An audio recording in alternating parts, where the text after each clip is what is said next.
ओखलढुङ्गाको लेकमा एउटा अद्भुत डाँडा छ। यो स्थान नागी हो अर्थात् पाटन। चिल्लो हरियो डाँडा, कहिले गुराँसको जङ्गल हुँदै, कहिले चाहिँ फेरि यस्तो पाटनी क्षेत्र हुँदै, अनि कहिले फेरि भ्यू टावरमा चढेर दृश्यमा रमाउँदै, अनि यो लहरे माने साथसाथै तल गुम्बा। खिजीदेम्बाको मुख्य डाँडा 3350 मिटर उचाइमा अवस्थित छ।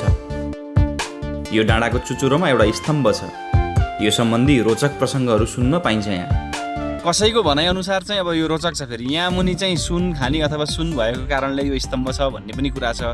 अब कसैले चाहिँ फेरि यो ठाउँ चाहिँ परिवर्तन भयो अथवा दायाँ बायाँ भयो भने चाहिँ फेरि पृथ्वीमा हलचल आउँछ अथवा यो म्यापिङ सिस्टममा चाहिँ केही गडबडी हुन्छ भन्ने पनि कथनहरू छ। सुन खानी छ भनेर चाहिँ विदेशीहरू पनि बस्नुभएको। यो मुनि सुन छ, अनि यो सुनको सुरक्षाको लागि चाहिँ यो पिलर राखेर यो पहिला चारै ठाउँ घेरेको थियो, त्यसको लागि बनाएर राखेको यो चाहिँ खास गरेर चाहिँ। देम्बाको रहस्य जे जसो भए पनि यो स्थान घुम्न चाहिँ रोचक छ। काठमाडौँ या पूर्वको तराई भेगबाट एक दिनमै यसको आधारसम्म आइपुग्न सकिन्छ। मोटरबाट ओर्लिएर 2-3 घन्टा मात्र हिँड्ने यो स्थान पुग्न सकिन्छ। देम्बा डाँडामै बस्नका निम्ति व्यवस्थित होटलहरू छन्। होटलको जानकारी सम्पूर्ण रूपमा दिनेछौँ। यस्तो रोचक स्थान कसरी पुग्न सकिन्छ त, मार्गको पनि पुरै जानकारी दिनेछौँ। कृपया भिडियो चाहिँ अन्तिमसम्म हेरिदिनु है त।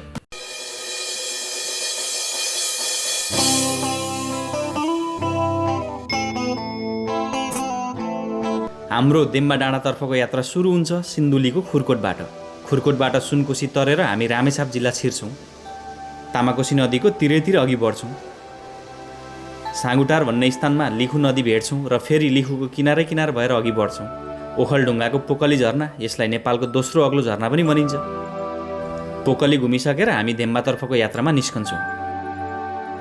यो स्थान चाहिँ ढाडे भन्ने स्थान कटिसकेपछि जुन लिखु नदी छ त्यसलाई तरेर एउटा हाइड्रो कटेपछिको स्थान हो, जहाँबाट चाहिँ यतातर्फ जाँदाखेरि चाहिँ दायाँतर्फ जाँदाखेरि चाहिँ माथि पोकली पुगिन्छ। हामी पोकली झरना घुम्यौँ र अब यहाँबाट चाहिँ हामी अगाडिको बाटो जान्छौँ, जसले चाहिँ हामीलाई खिजी फलाटे भन्ने ठाउँ पुर्याउँछ र त्यतैबाट चाहिँ हामी ठुलो धेम्बा अथवा खिजी धेम्बा, त्यो जुन उचाइमा रहेको पहाड, त्यो चाहिँ ओखलढुङ्गाको सबैभन्दा उचाइमा रहेको पहाड र एउटा चाहिँ घुम्नै पर्ने गन्तव्यको रूपमा पनि सूचीकृत छ। त्यो स्थानको लागि अब हामी यो स्थानबाट चाहिँ यात्रा सुरु गर्दैछौँ। हामी ढाडे बजारबाट लिखु तरेर ओखलढुङ्गामा छौँ। यो ओखलढुङ्गा जिल्लाको पश्चिमी भेग हो। तलबाट लिखु नदी बहेको छ।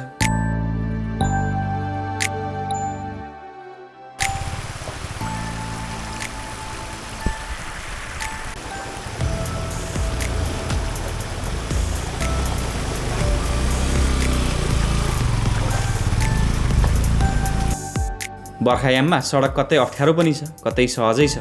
मोटरसाइकल मजाले चल्छ। हुन त यो मार्गमा सार्वजनिक बस सेवा पनि छ दैनिक। काठमाडौँबाट प्रत्येक बिहान फलाटेसम्म बस चल्छ।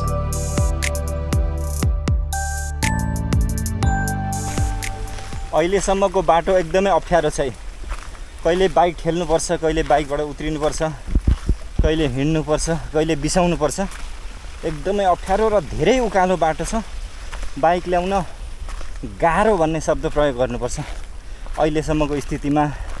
अब कस्तो बाटो आउला त माथि।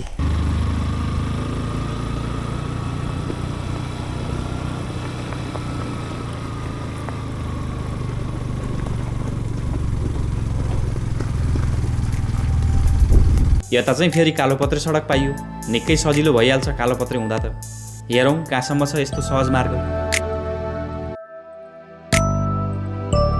यो पिचले हामीलाई अलिकति खुसी बनाएको छ। कसरी भयो त यति माथि यस्तो पिच। केही समयपछि फेरि कच्ची बाटो रहेछ। गाउँघरको सुन्दर दृश्यहरू निहाल्दै अघि बढिरह्यौँ हामी।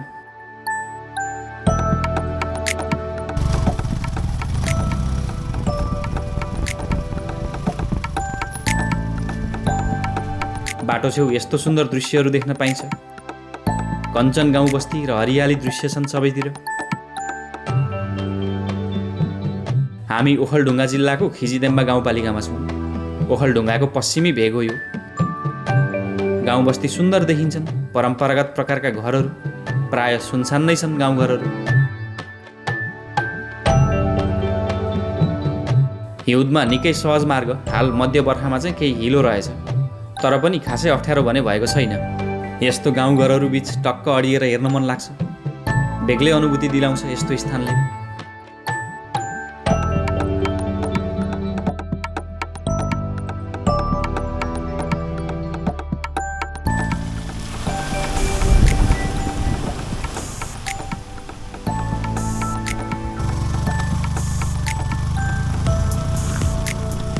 ल धेरै माथि आइसक्यो, हुस्से लागेको ठाउँतिर टपतिर कुद्यौँ होला हामी 1 घन्टाभन्दा माथि।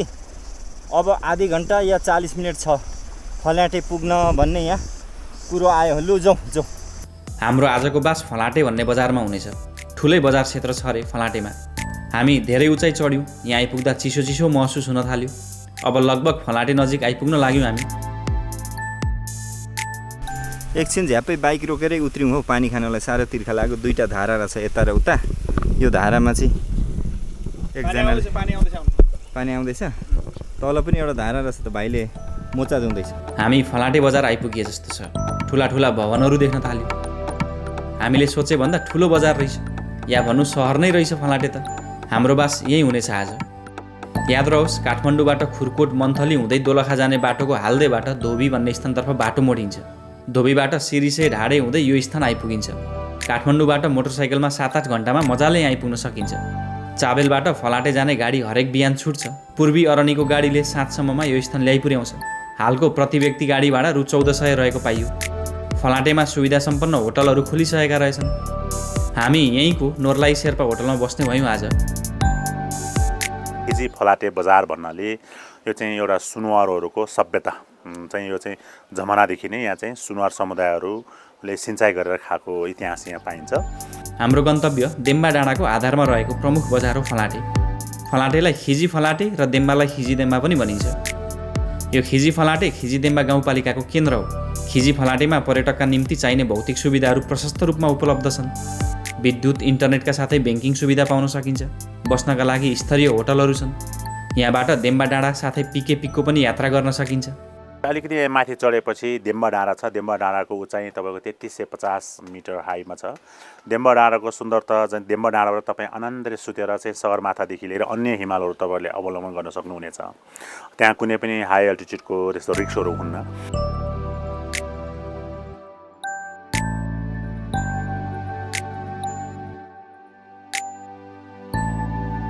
यहाँको चाहिँ तामाङ, शेर्पा, सुनुवार चाहिँ राई जातिहरू र खसारे समुदाय जुन यहाँ सजिएर बसेको चाहिँ यहाँको सभ्यता, यहाँको खान्ते पिन्ते, यहाँको चाहिँ डेस्क मेनुहरूको कुराहरूले एकदम भरपुर छ। र हाम्रो खिचदेम्बा चाहिँ एकदम सेप पहिरो नजाने खालको अलिकति बसेको जमिन छ।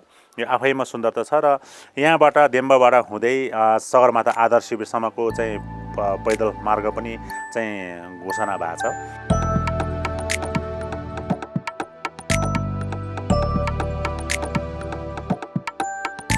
हामीले आजको रात फलाटेमै बिताउने भयौँ। भोलि बिहानै उठेर देम्बा डाँडाको पैदल यात्रामा निस्कनेछौँ। निकै रोचक यात्रा रहनेछ देम्बा डाँडाको। हामी बिहानै हिँडेर बेलुकी यहीँ फर्किने योजनामा छौँ।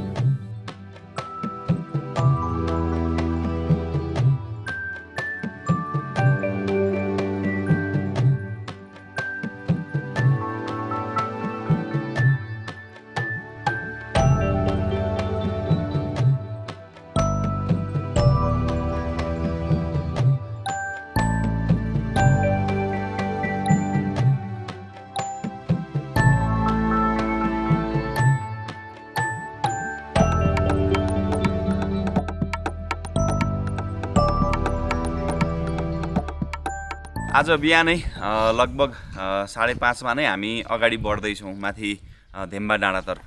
अहिले हामी छौँ करिब 2250 मिटर उचाइ समुद्री सतहबाट।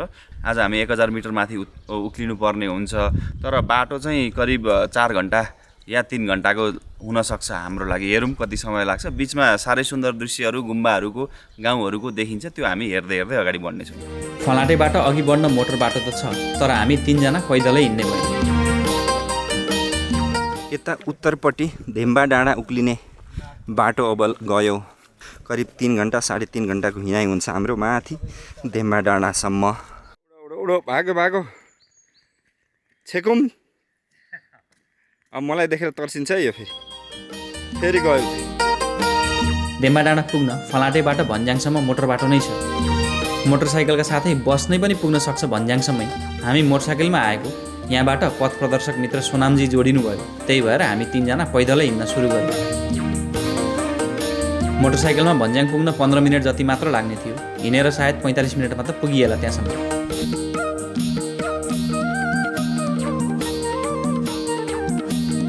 कता यता सर्टकट अरे सर्टकट आउँछ हो सर्ट र कट ल त चाहिँ गङ्गटा बन्छ हामी शेर्पा बस्छ भएर चाहिँ गङ्गटा हजुर हजुर नेपाल प्रहरीले बोक्ने लट्ठीको चाहिँ यही हो सर ए पुलिसको लौरो हजुर यसबाट बनाउँछ है यसबाट बनाउँछ सर यही त्यहाँबाट चाहिँ हेर्नु न कस्तो मजाले कुहिरोले ठ्याक्कै बजारमा पुग्न आँटो अब एक प्रकारले यो कुहिरो र हाम्रो प्रतिस्पर्धा छ कुहिरो पनि माथि माथि चढ्दैछ हामी पनि माथि जाँदैछौँ धेम्बा डाँडा खुलेको छ सायद माथि पुग्दा त्यो कुहिरो चाहिँ माथि पुग्दियो भने चाहिँ फेरि छोप्ने हो आश गरौँ मौसम सफा हुनेछ केही स्थानमा सर्टकट बाटो जाँदै फेरि मूल बाटोमा निस्कँदै हामी क्रमशः हिँडि नै रह्यौँ।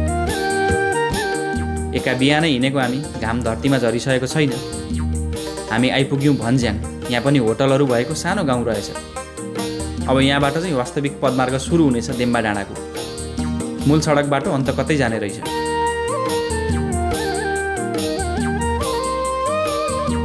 फलाटे बजारबाट करिब 45 मिनट 1 घन्टा अगाडि आएपछि यो उचाइमा चाहिँ रहेको स्थान हो चुप्लुङ भन्ज्याङ। यहाँबाट चाहिँ हाम्रो वास्तवमा सडक मार्ग चाहिँ धेम्बाको लागि सकिनेछ। पैदल मार्ग अब चाहिँ वास्तविक रूपमा सुरु हुनेछ। हुन चाहिँ यो स्थानसम्म मोटरसाइकल लिन सकिन्छ। सडक त अगाडि अन्तै कतै पनि गएको छ। तर अहिले बर्खाको समयमा चाहिँ केही अप्ठ्यारो मार्ग भएकोले हामीले चाहिँ पैदल यात्रा नै रुचाएका हौँ। अब भने यहाँबाट हामी खाजा खाएर अगाडितर्फ पैदल यात्रा मजाले राम्रो दृश्यहरू हेर्दै बढ्नेछौँ।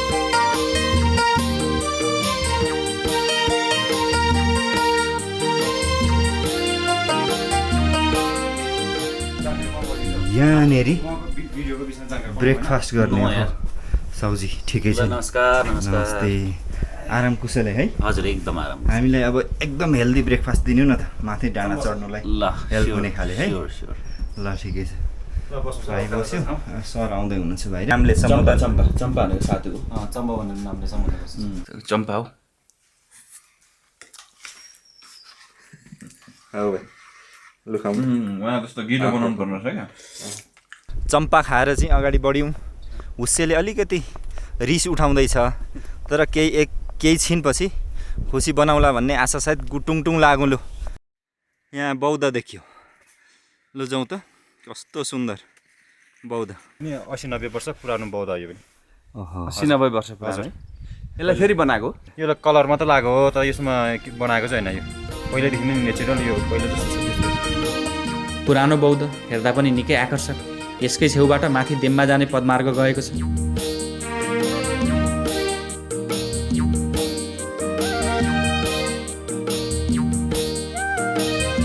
हामी भन्ज्याङबाट अलिकति अगाडि आइसकेपछि यो सिँढी मार्ग भेट्यो। अब यो सिँढी मार्ग चाहिँ माथि देम्बा डाँडासम्मै सिँढी नै सिँढी छ। यहाँ चाहिँ सिमेन्टेड छ भने केही अगाडि चाहिँ यो ढुङ्गाहरू बिछाइएको छ। जे होस् पदमार्ग एकदमै सहज छ। पर्यटकहरूलाई हिँड्नको लागि त्यस्तो अप्ठ्यारो केही छैन। करिब अब 2.5 घन्टामा धेरै लागे हामी बिस्तारै जाँदा चाहिँ माथि टपमा पुग्न सकिन्छ भन्ने आश गरेका छौँ।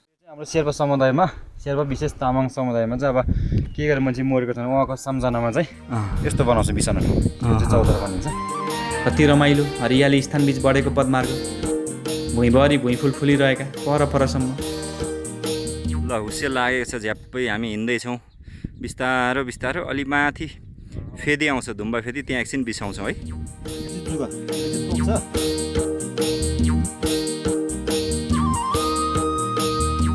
यो चाहिँ चिरोट हो हामीले लेख्नु चाहिँ पहिला रुगा लाग्दा यता त केही भयो भने पेट दुख्यो यो दबाई खान नहराउँथ्यो अहिले पनि नहराउँछ चिराइटो जरीपछि त यस्तै लाग्छ यो टाउको दुख्ने अनि तितो हेर्नु टेस्ट गर्नु सर खान सक्दैन यो तितो हुन्छ लास्टै तितो हुन्छ लास्ट तितो हुन्छ यो चाहिँ यो पानीमा हाल्यो भने चाहिँ ब्ल्याक टीको कलर आउँछ। चिराइतोको पत्ता धेरै कुराको ओखती विशेष गरी रुगाखोकीको जसरी खाए पनि हुन्छ अहिलेमा झ्याप्पै काँचै यसरी तितो हुन्छ। तितो चाहिँ यस्तो तितो हुँदो रहेछ कि औषधि तितै हुन्छ।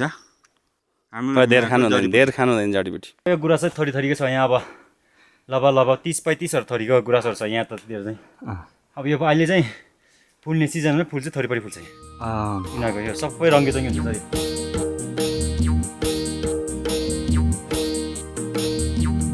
यहाँ एउटा अन्तिम घर देखियो उकालो चढ्दाको अन्तिम घर। अब धेम्बा नपुगी कुनै घरहरू बिचमा भेटिँदैन। यो घरमा थोरै तातो पानी खाएर जाने निर्णय गऱ्यौँ। जाडो पनि भयो हुस्से पनि लाग्यो केही आराम गरेर शरीरमा अलिकति शक्ति भरेर अगाडि बढ्नुपर्ने भएको छ यहाँबाट। ओहो यहाँ हामी दाजुको घरमा आयौँ। दाजुको घरमा आयौँ। यहाँदेखि माथि देम्बासम्म अब घर छैन दाजु? घर छैन अब यहाँ। यो अन्तिम घर हो? हजुर अन्तिम यहाँ हो। के गाउँ भन्छ यसलाई? यहाँ चाहिँ हो देवलिङ फेदी। देउलिङ फेदी। हजुर। ए फाइबर इन्टरनेट र आइपिटिभी भनेकै web surfer web surfer web surfer web surfer web surfer web surfer. हाम्रो घर त उता गाउँ चाहिँ उता हो। यहाँ भइसक्यो अहिले 2-3 वर्ष भयो। गाउँ चाहिँ कता हो? गाउँहरू यहाँबाट आधी घन्टा जति लाग्छ। चारी। यो होटलको लागि बनाउनु भएको? होटल भन्दा यहाँ जग्गै छ हामी अनि होटल पनि यसो कहिलेकाहीँ चल्छ बस्तुको लागि बसेको हामी। बस्तीको लागि चाहिँ ए ठिक। यहाँबाट चाहिँ अब फेरि सिधै उकालो चढ्नुपर्ने हुन्छ डाँडासम्म। अब यहाँसम्म त सहजै थियो, अब भने केही उकालो बाटोको चाहिँ हामीले यात्रा तय गर्नुपर्ने हुन्छ। फेदीबाट हामी अघि बढ्यौँ। अन्तिम घरको दाजु पनि गाईबस्तु लिएर केही अघिसम्म आउनुभयो। यहाँ हुस्सु लागे पनि माथि डाँडा चाहिँ खुलेकै हुन्छ अरे। आशा गरौँ आज मौसमले साथ दिनेछ। यसो कफी खाएर साथीहरू गुटुङटुङ उकालो लाग्यो। अब चाहिँ अलिक कडा हिँड्नुपर्छ, कडा बाटो आउने एकदम जानकारी आयो। केही माथि उक्लेपछि देउलुङ आयो। यो निकै ठुलो धार्मिक स्थल हो यस क्षेत्रको। हामी माथि धेम्बा डाँडा चढ्दै गर्ने क्रममा चाहिँ यहाँ बिचमा एउटा देउलुङ भन्ने स्थान पर्दछ। यो चाहिँ एउटा पवित्र धार्मिक स्थल पनि हो। यसको विशेष धार्मिक महत्त्व साथसाथै पुराना किम्वदन्ती कथाहरू धेरै रहेका छन्। यो विषयमा चाहिँ हामी सोनाम भाइसँग थप जानकारी लिनेछौँ। चौरीकोठाले उँभो लाँदाखेरि चाहिँ अब पूजासुजा गर्ने, अब धेरै फलिपाप हुने अनि त्यही पनि हो। अनि एउटा चाहिँ अब हाम्रो योभन्दा अब बाबुबाजेको पालामा चाहिँ हामी अब यो चाहिँ एक दिन लेखमा भएको कारणले अब हामीलाई थालबारहरूलाई कम्ती हुन्थ्यो कि पूजासुजा गर्दाखेरि। अनि एक दिन अगाडि आएर पूजा गर्दाखेरि चाहिँ हामीले प्रार्थना गरेर यति चाहिँ मलाई सहयोग गर्नु पऱ्यो भगवान्को हातमा हामीले हात थामेपछि चाहिँ अनि भोलिपल्ट चाहिँ बिहान थाल दिन्थ्यौँ। थाल? हजुर थालै। अनि त्यसो गर्दाखेरि चाहिँ एक दिन चाहिँ हामीले धेरै जुठो चलाउँदै गयो, जुठो भयो। अनि एक दिन चाहिँ अब एकजना मान्छेलाई चाहिँ अनि त्यसरी थाल बुझाएपछि लास्टमा एकजना मान्छेले थाल आफू बुझाएपछि चाहिँ अनि सधैँको लागि बन्द भएको। यहाँ चाहिँ थाल निस्किन्थ्यो? थाल निस्किन्छ। यहाँ अलिकति माथि कुनामा छ। अब यहाँ चाहिँ थाल दिन्थ्यो भने चाहिँ अब यो छ। अब कुनै मान्छे जीवित पनि छ अझै थाल भेट्ने मान्छे? थाल लिने, पूजामा दिने अनि बुझाउनु चाहिँ पर्ने। थाल चाहिँ कसले दिन्थ्यो? थाल चाहिँ भगवान्ले दिन्थ्यो। यहाँ ठ्याक्क अब यो पूजा गरेपछि अनि ठ्याक्क भोलिबाट निकालिदिन्थ्यो यहाँ। अनि त्यसो गरेर इतिहास त्यस्तो। अनि एकजनाले चाहिँ थाल के गरेछन्? जुठो थाल दिएछन्? थाल जुठो अनि अपुरो दिएको। अपुरो भनेको कम्ती थाल? अब 20 हुनुपर्ने ठाउँमा 19 दिएको कारणले अब त्यस्तो कारणले चाहिँ अब यहाँ पछि बन्द भएको। अनि अहिले पनि हाम्रो अब केही सपनाहरू अधुरो भयो भने वर्षमा एकचोटि चाहिँ अहिले यहाँ पूजासुजा गरेपछि धेरै सपनाहरू चाहिँ पुरा हुन्छ अहिले पनि। अब यहाँ चाहिँ शेर्पा, तामाङ अनि अब शिल्पा समुदाय अनि खास समुदायहरूले नै पूजा गर्ने चाहिँ गरिन्छ सर। सबै जात जातिले पूजा गरिन्छ यहाँ चाहिँ। अनि यहाँ विशेष चाहिँ अब यहाँ हाम्रो यहाँको जुन नाकको टाउकोमा चाहिँ अनि सुन छ भने पनि छ, फेरि सुनको आकार छ भन्ने पनि हाम्रो यो विशेष अब मैले बाबुबाजेदेखि सुन्दै आएको कुरा हो यो चाहिँ। देउलुङमा केही समय बिसाएर हामी फेरि उकालो बढ्यौँ। अब बाटो निकै उकालो पनि छ। जति उचाइ बढ्दै गयो बिस्तारै घाँसे मैदान सुरु हुँदै गयो। ठुला वनस्पति क्रमशः घट्दै गए। जमिनमा घाँस मात्र देखिन थाल्यो। पदमार्ग निकै सहज छ। ढुङ्गाको सिँढी र कतै कतै रेलिङको व्यवस्था पनि छ। नागी पाटन आकारको एउटा टप आयो। रमाइलो ठाउँ, बोट वृक्ष सकिएको, माथि बस्ने चौतारी छ। हुस्सेले एकदमै रिस उठाएको अवस्था छ। अचानक हामी नागी छिर्यौँ। यस्तो घाँसे मैदान भेटियो यता। यस्तो स्थानलाई पूर्वतर्फ नागी र पश्चिमतर्फ पाटन भनिन्छ। पाटन या नागी भनेको चाहिँ वास्तवमा रुख वृक्ष नभएको घाँसे मैदान नै हो। एक प्रकारको चरण क्षेत्र। प्रायः 3000 मिटर मास्तिर यस्तो भेग भेटिन्छ पहाडी क्षेत्रमा। पश्चिमका खप्तड बढीमालीका ठुल्ठुला पाटनहरू हुन्। पाटनका भुइँमा फुलहरू प्रशस्तै हुन्छन्, रङ्गी बिरङ्गी। पशुका निम्ति प्रशस्त चरण क्षेत्र हुनाले गोठहरू राखिन्छन् यस्तो स्थानमा। गर्मी र जाडो मौसममा गोठहरू माथि या तल सार्ने क्रम चलिरहन्छ। हामी करिब 3100 मिटर उचाइमा छौँ अहिले। मुख्य डाँडा 3350 मिटरमा छ देम्बाको। अब केही छिनको हिँडाइ अझै बाँकी नै छ हाम्रो। आज हुस्सु लागेर केही धुमिल चाहिँ बन्दैछ दृश्य, तर तलको तुलनामा केही सुधार हुँदैछ मौसममा। देम्बा डाँडामै होटलहरू खुलिसकेका छन् रे। आज मौसम बिग्रिएर गयो भने हामी त्यतै बस्नेछौँ, नत्र समय प्रशस्त छ। तल फलाटे नै झर्ने योजना छ हाम्रो। यो ठाउँ चाहिँ हामीलाई यहीँबाट धेरै रोचक लाग्न थालिसक्यो। हामीले सोचे जस्तै सुन्दर पाटनको दृश्य देख्न पाइँदैछ। फुलहरू उसै गरी फुलेका भुइँभरि। यो स्थान पर्यटकका निम्ति पाटन घुम्ने एउटा सहज गन्तव्य हो। पूर्वको तराई भेग या काठमाडौँ र अन्य क्षेत्रबाट एकै दिनमा फलाटे आएर बस्न सकिन्छ। मोटरसाइकल या 4 व्हिल गाडी त तल भन्ज्याङसम्मै आइपुग्छ। त्यहाँबाट करिब 2-2.5 घन्टामै यस्तो रोचक स्थान आइपुगिन्छ। कम खर्चमै घुम्न पनि सकिन्छ। आफ्नो यातायातको साधन नै ल्याउनुपर्छ भन्ने पनि छैन। फलाटेसम्म मोटर या भनौँ सार्वजनिक बस चल्ने गर्छ। यो अर्थमा सजिलो, छोटो र कम खर्चिलो गन्तव्य हुन जान्छ देम्बा डाँडाको यात्रा। यो स्थान घुम्न आउँदा बाटै छेउ पर्ने पोकली झरनाको सुन्दरतामा रम्न पनि सकिन्छ। हामी पनि यस्तो पाटनी भेगमा आइपुग्दा निकै खुसी भयौँ। वास्तवमै सुन्दर छ स्थान। पाटनको सुरुवाती बिन्दुमै निकै समय बिताएर हामी अझ अघि बढ्यौँ। डाँडाबीच माटोकै प्राकृतिक सिँढी रहेछ, निकै रोचक देखिने। यदि माथि आयौँ बस्यौँ, बस्दै हिँड्दै यस्तो उकालोमा थोरै बिसाउँदै हिँड्दै गर्नुपर्छ। सचिन सर पर आउँदै हुनुहुन्छ। अब मौसम खुल्यो, हाम्रो भाग्य। जति माथि आइयो त्यति नै मौसम सफा भएर गइदियो। ठुलै पाटनी क्षेत्र रहेछ यो। परपरका डाँडाहरू पनि चिल्लै रहेछ। धेरै पर त अझै देख्न पाइएन। केही तल गुराँसको जङ्गल छ। गुराँस बाहेकका अन्य वृक्षहरू देखिँदैन यता। केही तल जुका लाग्दै थियो, अब जुका छैन।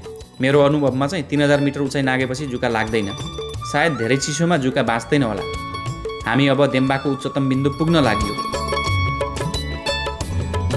देम्बा डाँडा चढ्दै जाँदै गर्दाखेरि एउटा नागी भन्ने स्थान अलिकति मौसम खुलिदियो, केही खिच्नलाई दियो हामीलाई। निकै माथि आइसक्यौँ हामी। कति आयौँ भाइ? अब हामी लगभग 3100 चाहिँ आइपुग्छ।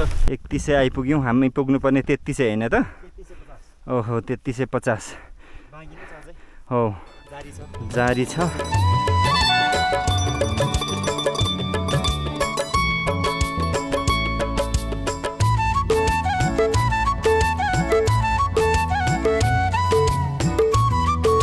यता पनि सतै तल, उता पनि सतै तल।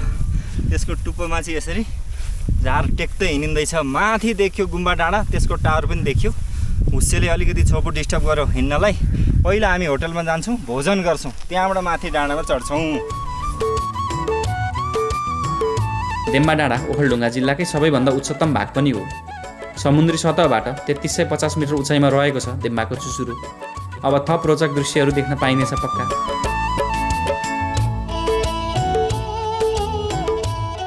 करिब 3100 मिटर उचाइ कटिसकेपछि अब भने दृश्य खुलेर आयो। हुस्से पनि केही कम भयो र पछाडि एकदमै सुन्दर पाटन या भनौँ नागीहरूको दृश्य देख्न पाइयो। धेरै ठुलो चरण क्षेत्र रहेछ यहाँनिर। डाँडाहरू थुम्का परेको, घुम्नलाई चाहिँ एकदमै रमाइलो हुने। अझै अब माथि हामी पुग्न बाँकी नै छ।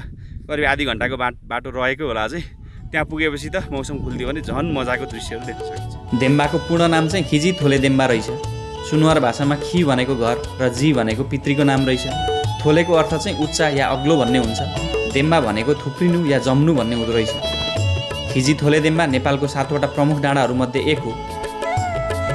सगरमाथाको सर्वेक्षण गर्न विगतमा देम्बा डाँडाको प्रयोग गरिएको थियो।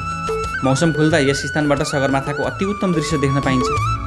सगरमाथाका साथै दोलखा, रामेछाप र सोलुखुम्बुका धेरै हिमशृङ्खलाहरू यहाँबाट स्पष्ट देख्न सकिन्छ। भनिन्छ भूगर्भिक अध्ययनका निम्ति पनि यो स्थान महत्त्वपूर्ण छ। यहाँ माथि डाँडाको टुप्पोमा एउटा स्तम्भ पनि छ अरे। त्यो स्तम्भको विषयमा तलबाटै हामीले धेरै कथाहरू सुन्दै आएको छौँ। हो, जुन हामीले अब यो जङ्गलमा पाउने लोसन पनि बनिन्छ यसलाई। यो चाहिँ जिम्बो, यो अचार खाँदा अब सब्जी खाँदाखेरि एकदम टेस्टी हुन्छ। टेस्टी पनि, स्वास्थ्यलाई पनि धेरै राम्रो हुन्छ। यसलाई चाहिँ बास्ना पनि खतरा मिठो छ यसको। जिम्बु भन्ने एउटा वनस्पति अथवा जडीबुटी हिमालतिर पाइने। जुन जिम्बु चाहिँ लाली गुराँसको रुखमा, त्यसको बोटमा एउटा खोबिल्टोमा उम्रेको छ। हामी डाँडाको पेटै अघि बढ्दैछौँ। पहिले होटल जाने या डाँडाको चुचुरो जाने दोधारमा छौँ हामी। भोक पनि निकै लाग्दैछ। अब फेरि लाली गुराँसको जङ्गलभित्र छिरियो। निकै भयङ्कर जस्तो लाग्ने ठाउँ। वृक्षहरूको सुरुङभित्र छिरियो। कुनै भूतको कथाको काल्पनिक जङ्गल झैँ लाग्ने ओसिलो ठाउँ। भुइँभरि गुराँसका पत्ता छन्। टेक्दै अगाडि बढ्दै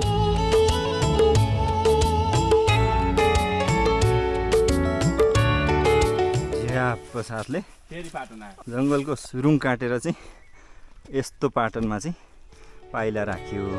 गुराँसको जङ्गल छिचोलेपछि फेरि पाटनकै भेग सुरु भयो। मुख्य डाँडा चाहिँ माथि पर्ने रहेछ। भुइँभरि भुइँफुल उसै गरी फुलेका, रोपिएका होइनन् कुनै पनि, प्राकृतिक रूपमा यसै फुलेका फुलहरू नि। माथि उचाइमा सानो टावर देखियो। देम्बाको सबैभन्दा अग्लो भाग चाहिँ त्यही नै रहेछ। डाँडाकै आधारमा केही संरचनाहरू बनिएका छन्। एउटा भ्यू टावर पनि बनाइएको रहेछ। ओत लाग्न सक्ने गरीको विश्राम गर्छ। ठाउँ वास्तवमै रोचक लाग्यो।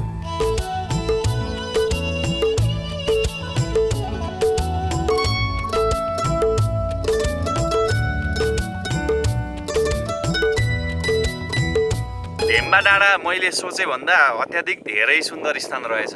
मलाई चाहिँ कस्तो लाग्यो भने यो क्षेत्र घुमिराख्दाखेरि चाहिँ यो सुदूरपश्चिममा हामीले खप्तड घुमिराख्दाखेरि बढीमालिका घुमिराख्दा जुन अनुभव भएको थियो त्यो चाहिँ यहाँनिर अनुभव लिन पायौँ। धेरै ठुलो क्षेत्र त छैन पाटनको, तर पनि एक दिनलाई घुम्नको लागि चाहिँ प्रशस्त ठाउँ छ।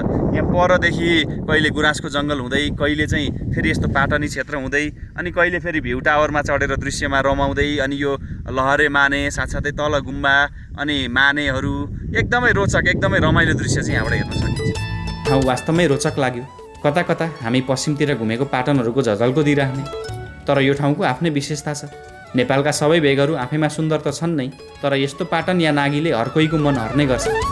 हामी देम्बाको सबैभन्दा उच्चतम भागमा आइपुग्यौँ। यहाँ टावर र एउटा स्तम्भ पनि बनेको देख्न सकिन्छ। हामी खिजीदेम्बाको सबैभन्दा उच्चतम बिन्दु अर्थात् 3350 मिटर उचाइमा रहेको मुख्य यो देम्बा डाँडामा छौँ।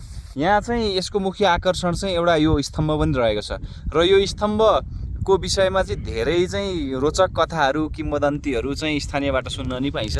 अब यो वास्तवमा के हो भन्ने मैले बुझेअनुसार चाहिँ यो भूगर्भ सम्बन्धी कुनै एउटा मापन गर्ने इकाइ या केही हुनसक्छ। पहिले चाहिँ अब सेनाहरूले पनि सुरक्षा दिएको स्थान थियो अरे। अब कसैको भनाइअनुसार चाहिँ अब यो रोचक छ। फेरि यहाँ मुनि चाहिँ सुन खानी अथवा सुन भएको कारणले यो स्तम्भ छ भन्ने पनि कुरा छ। अब कसैले चाहिँ फेरि यो ठाउँ चाहिँ परिवर्तन भयो अथवा दायाँ बायाँ भयो भने चाहिँ फेरि पृथ्वीमा हलचल आउँछ अथवा यो म्यापिङ सिस्टममा चाहिँ केही गडबडी हुन्छ भन्ने पनि कथनहरू छ। अब वास्तवमा के हो चाहिँ स्पष्ट रूपमा मैले पनि अहिले चाहिँ भन्न सकिनँ, तर यसै हेर्दाखेरि चाहिँ यहाँ माथि एउटा काँटी ठोकिएको छ। यसलाई चाहिँ कसैले अर्थिङ गरेको पनि भनेको मैले सुने। अब वास्तविकता त अब यो के हो यो अहिले पनि यो गर्वमै छ रहस्यको, तर जे होस् स्थान एकदमै रोचक छ। र यो स्तम्भमा चाहिँ खदाहरू चढाइएको र पूजाआजा गरिएको जस्तो पनि देख्न सकिन्छ। छेउमा एउटा सानो टावर छ र यो चाहिँ वरिपरि चाहिँ को स्थानभन्दा चाहिँ सबैभन्दा उच्चतम बिन्दुमा आएको चाहिँ महसुस हुन सकिन्छ। अब यो चाहिँ के हो भनेदेखि हाम्रो देम्बा डाँडाको अब सबभन्दा हाई 3350मा रहेको यो पिलर चाहिँ अब हाम्रो यो धेरै कारणहरू छ यसको चाहिँ। अब नेपालको 7वटा डाँडा मध्येमा एउटा डाँडा चिनाउन लागि पिलर पनि यस्तो राखिँदैछ, सबभन्दा ओग्लो डाँडाको हो। अर्को अर्थ चाहिँ अब नेपालको भूगर्भ जुन अब म्यापिङ सिस्टमको लागि म्यापिङ सिस्टममा लाग्ने रहेछ यो। अनि अर्को रोचक चाहिँ के छ भन्दाखेरि अब योभन्दा धेरै अब सत्ययुगमा चाहिँ यो मुनि सुन छ, अनि यो सुनको सुरक्षाको लागि चाहिँ यो पिलर राखेर यो पहिला चारै ठाउँ घेरेको थियो, त्यसको लागि बनाएर राखेको यो चाहिँ खास गरेर चाहिँ। कथा र किम्वदन्तीहरू रोचक छन्। हामीले चाहिँ कुनै भौगोलिक सर्वेक्षणका निम्ति बनाइएको स्तम्भ रहेको मान्यौँ, तर ठाउँ चाहिँ वास्तवमै चित्तकर्षक छ। यो स्थानमा सदैव बसिरहन पाए हुन्थ्यो भने जस्तो आभास दिलाउँछ यो ठाउँले। हामी मौसम सफा भएको बेलामा परिएन, नत्र यहाँबाट तल गाउँ बस्ती खोलानालाको उत्तम दृश्यहरू पनि देख्न सकिन्थ्यो अरे। यहाँको अर्को विशेषता हिमशृङ्खलाको दृश्यहरू नै हो। वरिपरि अति मनमोहक हिमालहरूले ढाकेको हुन्छ अरे यो ठाउँले। हाल बर्खामा फेरि यस्तो हुसु लागेकोले चाहिँ सुन्दरता देख्न र अनुभव गर्न चाहिँ पाइएन आज। हामी अझ अघि बढ्यौँ बौद्ध र होटलहरू भए स्थानतर्फ। फेरि पाटनी भाग नै छिचोल्नु पर्ने रहेछ। दाहिने देब्रे चाहिँ उच्चा भएको ठाउँको पाटनको बिचबाट हामी सुरुङरुङ गएर अनि हाम्रो चाहिँ खाना खाने होटलमा पुग्नेछौँ। अगाडिपट्टिको दृश्य यस्तो छ, कति रमणीय, कति मजाले। हामी देम्बाको उचाइबाट अझ अघि बढ्यौँ केही ओह्रालोतर्फ। त्यता होटल र बौद्ध छ। मौसम केही क्षण खुल्दैछ, फेरि हुस्सुको महासागर आएर छोप्छ पनि। लुकामारी खेलाउँदैछ मौसमले आज।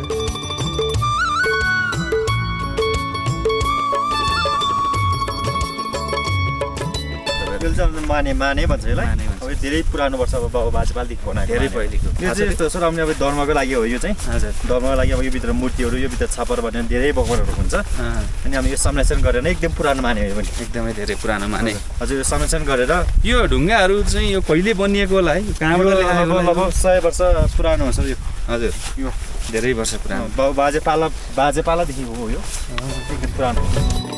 हामी पाटनको पल्लो छेउतर्फ आयौँ। यतासम्म उसै गरी फैलिएको छ पाटन। लक्ष्मी सर र सोनाम भाइ पाटनमा खेल्दै। यस्तो स्थानमा केही थकान भए पनि मन यसै प्रफुल्लित भएर आइहाल्छ।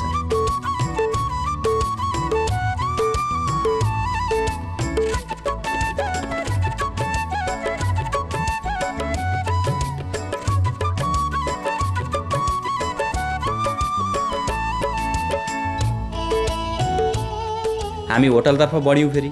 सुन्दर बौद्ध र होटल साथै रहेछन्। देम्बा डाँडाको चाहिँ क्षेत्र धेरै ठुलो रहेछ। परदेखि फैलावट भएको यहाँसम्मको यो नागी या पाटन भनौँ। अब यसको अन्तिम छोरमा चाहिँ यहाँनिर होटल छ, एउटा गुम्बा यहाँ माने छ। अब यहाँभित्र चाहिँ हाम्रो खाना खाने योजना छ आज। हेलो दाजु, हेलो।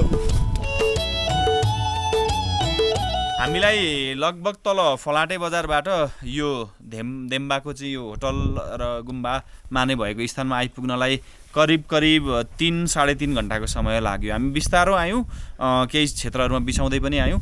मौसम त्यति राम्रो चाहिँ छैन, खुल्दै फेरि बादल लाग्दै उसु लाग्दै फेरि खुल्दै भइरहेछ। यहाँनिर चाहिँ के अवस्था छ भने यहीँ नजिकै चाहिँ 2वटा होटलहरू हामी देख्न सक्छौँ। 2वटाकै सङ्ख्यामा छन् होटलहरू। खाने बस्ने लगायतका सुविधाहरू मजाले पाइन सकिन्छ। यो सम्बन्धी हामी थप जानकारी यहीँ होटलको साउजीहरूबाट लिने नै छौँ। र अब यहाँनिर चाहिँ मौसम प्रतीक्षा गर्दै फेरि घुम्दै फेरि हुसे लागेको बेलामा बिसाउँदै त्यसरी नै यो क्षेत्रहरू सम्पूर्ण रूपमा घुम्ने योजना छ।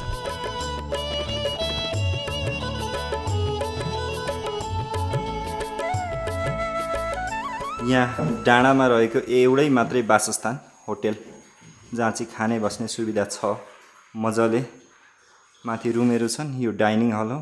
आगो ताप्ने व्यवस्था र खानापिनाको लागि राम्रो टेबलहरू राखिएको ठाउँ। यस्तो डाँडाकाँडा हेर्नुको लागि चाहिँ मान्छे कहाँदेखिको मान्छे आउँछ। अनि त्यही भएर हामी चाहिँ यो पर्यटनको लागि, पर्यटन विदेशीहरूको लागि चाहिँ हामी यसो स्वदेशी विदेशी सबै आउँदैछ। खाने बस्ने सुत्ने सबै, टोइलेट सबै भर्खर पो सुरु गर्दैछ। 500-800 त्यही हेरी। यो स्थानमा होटल सञ्चालक साथै गोठका बासिन्दाहरू पनि भेटिनुभयो। भेडा, चौरी र गाईबस्तुका धेरैवटा गोठहरू छन् रे यता वरपर। उहाँहरूसँग पनि हामीले देम्बाको स्तम्भको विषयमा सोधी हेऱ्यौँ। प्रायले सुनखानी नै रहेको बताउनु भयो। त्यो सुनखानी भन्दो रहेछ, त्यो के होला हुनुले अब नापीको टोलको उहो पनि भन्दै थियो। अब यो के हो? योभन्दा पहिले एउटा विदेशीहरू आएर उयो पछाडि चाहिँ अब सुनखानी छ भनेर त्यो विदेशीहरू पनि बस्नुभएको। झन् म्याक्सिमममा 15-16 दिन बस्यो उनीहरूले। अब राति उनीहरूले तारा गन्छ अरे, दिउँसो चाहिँ उनीहरूले जमिनमा के छ भनेर हेर्ने। त्यो एकचोटि त यस्तो तारले घेरेर राखेको थियो। वास्तवमा देम्बा डाँडा आएपछि एक रात यहीँ बिताउनु बुद्धिमानी ठहर्छ। बिहानै यहाँबाट सूर्योदयको सुनौलो क्षणमा सुन्दर दृश्यहरू देखिन्छ रे। प्राय लेकमा बिहानी पख मौसम खुलेको पनि भेटिन्छ।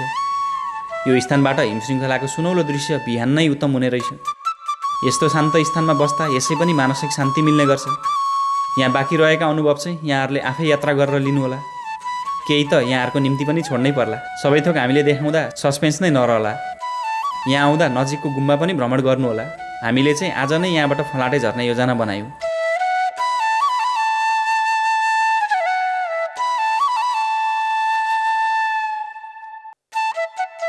होटलबाट फेरि देम्बा डाँडातर्फै उक्लिनुपर्छ फर्कँदा पनि।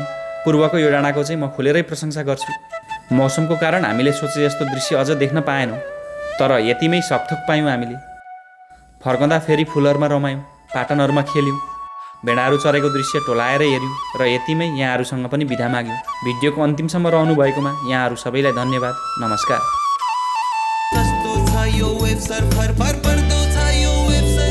फाइबर इन्टरनेट र